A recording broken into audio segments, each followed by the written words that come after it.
People will often ask me why I'm so blunt, why I'm so direct in my approach, and oftentimes they'll phrase it in a way that's a little bit less flattering than that. But that's basically the question. You'll attract more flies with honey, Matt. That's what people always tell me. Um, and yeah, I don't use a lot of honey. I admit that. But first of all, I'm not interested in attracting flies. Why would I want to attract flies? I've never understood that expression. For the sake of the expression, why would you use the one thing that nobody wants to attract? But second, I don't think the expression holds anyway because it appears to me that one of the great problems in American society, and really kind of the film, the protective coating, the shell that covers everything in our culture, is indifference, apathy, intellectual and moral laziness is the issue. So if you want to get through to people, if you want to reach them, if you really want to engage them, you got to break through that sometimes. And that means necessarily being a little bit more blunt. And if in the process they end up feeling attacked and judged, and if you hurt their feelings a little bit, well, that's okay. In fact, it could even be good. You got to make them feel something first. Make them care, even if that's how they just you got to get them there first, where they actually care and they're angry. So if people get angry, I mean, I can take that. That's fine. But at least they feel something. At least for a moment, they actually care, because I think most people don't care about like anything. We're always told that the real problem, the biggest problem for America today, is that there's so much division and there's so much partisanship and there's bigotry, and people are so firm in their beliefs, and they refuse to compromise or to see from the other perspective. Hate, they're so filled with hate, right? So we have to fight hate. We have to fight hate speech and hate crimes and hate in every other form. There's so much hate everywhere, which I think is so clearly not the case. Not the case at all. When I look around America, I don't see people who are so firm and resolute and dedicated to their beliefs, and so just on fire and passionate about life and about what they believe, and to a dangerous extent where now it's even hateful. In fact, I'm even told, people even worry that we're headed towards a civil war. We're going to break out in war again, like we did in 1861. I think we flatter ourselves when we start talking like that. There's not, I hate to tell you this, but there's not going to be any civil war. It's not going to happen. We are far too lazy for that. We don't care nearly enough about things for a civil war. Now, I know the conditions are different in 2018 than they were in 1861, but just consider what these men during the real Civil War, the first Civil War, the only Civil War so far, consider what they went through, what they endured. Okay? I mean, we're talking about, especially in the South, we're talking about these barely even men, a lot of them, 16, 17, 18 years old in many cases. They didn't have shoes. They didn't have food. They were walking like through the Shenandoah Mountains without shoes on, marching 20 to 25 miles a day, eating salt pork and black coffee that tastes like motor oil made from acorns. Okay. They were charging headlong into cannon fire. They would stand just yards apart and blow each other to pieces with their rifles. It's not like they really had anesthetics, so if a limb had to be amputated, well, you're going to take a swig of whiskey and it was going to be cut off. So that's the kind of conviction that these men had in the Civil War. They really believed in something. They really believed in a cause. You could disagree with the cause. I mean, we could debate what the cause actually was. That's not the point. The point is they believed in something. They believed in a cause, and on both sides, and they were willing to fight for it. We don't have that kind of conviction. Most of us. We don't have anywhere near that kind of conviction. I'll tell you why a civil war wouldn't happen, because a civil war would almost certainly mean that we're all going to lose, that there's not going to be cable or internet for a while. There's probably not going to be Netflix. There's not going to be time to watch it. The moment we started losing our luxuries, we live in this country with such insane, indulgent luxury that the moment we started to lose those things, we would say, oh, never mind, forget it. Like our electricity goes off and we're without air conditioning for 2 days. That would be enough. All right, forget the whole thing, guys. Let's forget this Civil War thing. What do you think? I mean, I thought we were fighting a civil war. I didn't know I'd have to sacrifice my video game time. I mean, nobody told me that was part of the bargain. Now, I don't say this with disappointment, by the way. I don't mean to come across like I'm disappointed, like I want a civil war. Of course I don't. 600,000 people died in the Civil War. It was a horrible, horrific thing. I'm just trying to make the point that hatred is not the thing destroying our society. Hatred could destroy society. It's an awful thing. It's destroyed many societies in the past. Division, partisanship, all those things can literally split apart countries, as we witnessed ourselves. But our case is different. The cancer in our bloodstream, I really believe, is indifference. It is apathy. The problem is we've misdiagnosed all the symptoms. So, for instance, we see these occasional bursts of violence and chaos in the streets on the part of BLM or Antifa, or that one time when it was white nationalists. And we see that and we say, okay, well, that's bigotry. It's hatred. See, we're on the verge of civil war. No, you know what that really was and is? It's nihilism. There's people, they're just looking for an excuse to throw rocks and to burn cop cars, and they found a convenient excuse. But it's just a destructive impulse. Remember famously the mayor of Baltimore during the riots in Baltimore, she said, well, we have to give them space to destroy, right? It's great leadership on her part. But that's really what they wanted. It was really, they just wanted a space to destroy. Why they were destroying things, didn't really matter. In fact, if you had pulled any one of them out and interviewed them, and some people did do this, say, well, what are you so upset about? But in many cases, they couldn't even tell you what they were upset about. Just not because they're not upset. They just were looking for a reason to do this, and so they did. That was nihilism.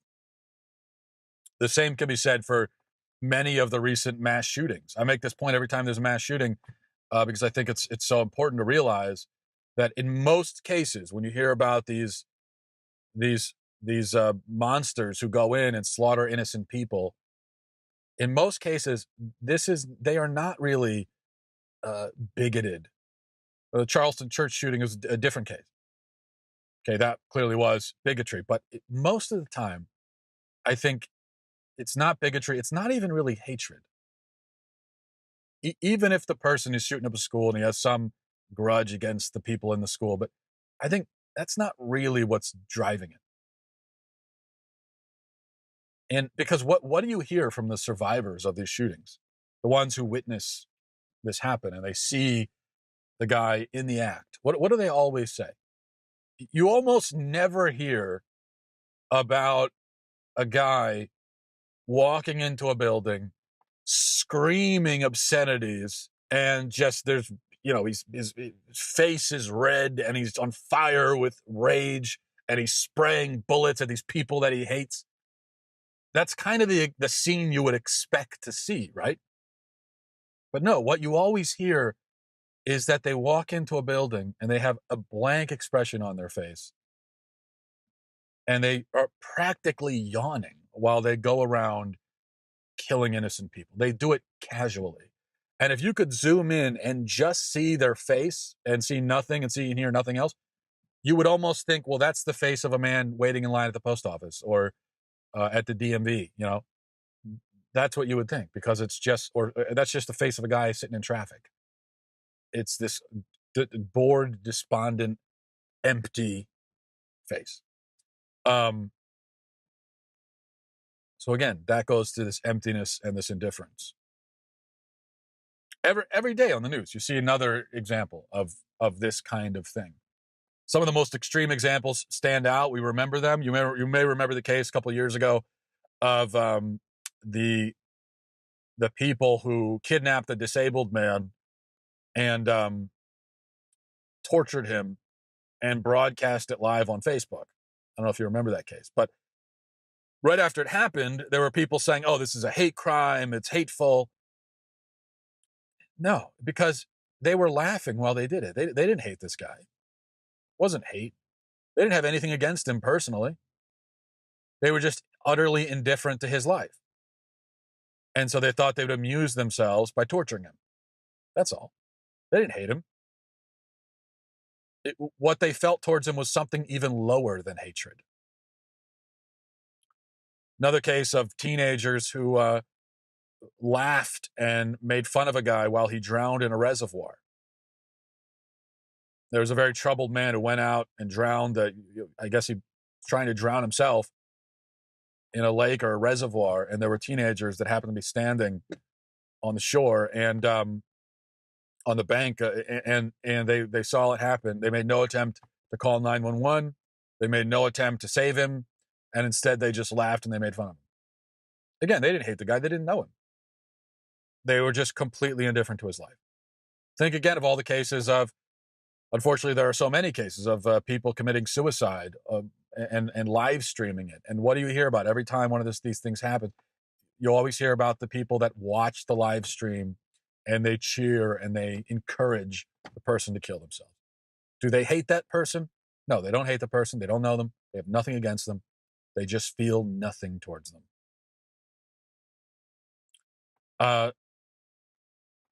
Less extreme, but still another example is most of the vitriol and the vile, putrid filth that you see people spewing at each other online. You look at the comments under a YouTube video or on Twitter or whatever, and people say the most vile, awful things to each other and about other people.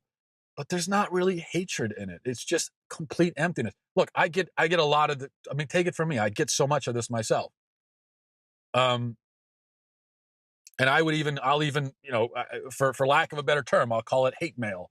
And I get so much of it. And anyone right now, you could look at the comment. No matter what I say or do online, the comments section will be filled with people who are just ripping me to shreds, right? But on the rare occasion when I make the mistake of reading some of that stuff, what I find is it's like they don't even really seem angry. These are just empty, sad people who are just reacting this way. They're reacting this way because they find it amuses them. It's entertainment. And also for me personally, the kind of things I talk about where I'm trying to get to, if I'm trying to break people out of that apathy and out of that indifference, well, they're going to react strongly against that. Because for them, they cling closely to it. And to be, when you try to separate them from it, they start to feel vulnerable and scared and afraid. Because this apathy and this indifference is also kind of a defense mechanism. So all of that, it's just indifferent. The rising suicide rate itself, it speaks to this indifference. The drug abuse epidemic, our supposed mental health crisis, throw in all of our obsessive TV watching and our addiction to smartphones and the internet and the rabid kind of materialism that you see in our culture, the collapse of the family, the decline in religion. All of this goes back to the same thing: emptiness, indifference, apathy. So here's the secret about the nature of the disputes in our country. Most of the combatants screaming and fighting at each other, and throwing insults back and forth, most of them don't actually care that much. They're saying talking points. They're saying what they think they're supposed to say. They're repeating their lines that they've been given, and the people on the other side are giving their lines, but it's all just theater. Most of these people, they don't care. They haven't even thought about these issues. They've given no thought to them whatsoever. I shared this story a couple days ago. I was just one example of so many that you see online, but I was scrolling through Facebook a few days ago, and I saw on my news feed someone had posted something about Trump's Jerusalem policy, and so in the comment section there were five or six people going back and forth fighting over this, and it was a very contentious, angry fight, and they were insulting each other. But just reading through it, I got the distinct impression reading through this exchange between these people. I got the distinct impression that number one, nobody involved in this discussion knows what they're talking about. It really appears that none of them had even thought about this issue prior to that morning, prior to it being in the news. They had not even thought about it. They'd given it no thought whatsoever. But now suddenly they're pretending to not only know about it, but to feel passionately. All of a sudden they're on fire with passion about it. But I find their passion really unconvincing. So you get the impression, number one, that they don't know anything about it, and number two, that they don't really care. And that they're having this fight and it's just something to do, and then they'll quickly go on to the other thing. You can even imagine, in your head, you can imagine like one of these guys in line at Starbucks typing furiously, "No, you're so stupid, you're wrong, this is blah, blah, blah." Oh, yeah, I'll have a venti mocha with extra whip. Yeah, please. You're so stupid, I can't believe. Yeah, it's nothing. It's just something. It's just something for him to do while he's doing other things. And that's how most of our discussions go. We're not really a hateful people. I think we are callous, but we're not hateful. I think it's indifference that informs every aspect of American life. And hollow, indifferent, callous people, they don't fight civil wars. They just kind of float softly into oblivion. And I think that's going to be our fate if we don't stay on our current trajectory. If we do stay on our current trajectory, the country's not going to break apart. We're going to remain stuck together. But our unity is not it's not due to any kind of common understanding or shared understanding. It's just sort of this paralysis. Or maybe it's more accurate to say that we're together because what else are we supposed to do? Indifference is far worse than hatred. Far worse. We worry so much about hatred. Hatred really isn't hatred isn't such a terrible thing. It's not good, but you can work with hatred. When somebody's hateful, like if somebody really hates you, well, it's not good. It's not, you'd prefer if they didn't. But that means that there's something. They feel something towards you. They care about you. They care about you in a negative way, but they do care about you. So there's a real feeling there. There's a caring. There's a passion directed at you. And so it's not that difficult. You've got the raw material to work with. Hatred is just love turned upside down. So all you got to do is just turn it right side up. It's not that hard to turn a hateful person into a loving person, because you've already got that fire and that passion there. And all you got to do is you've just got to make things right.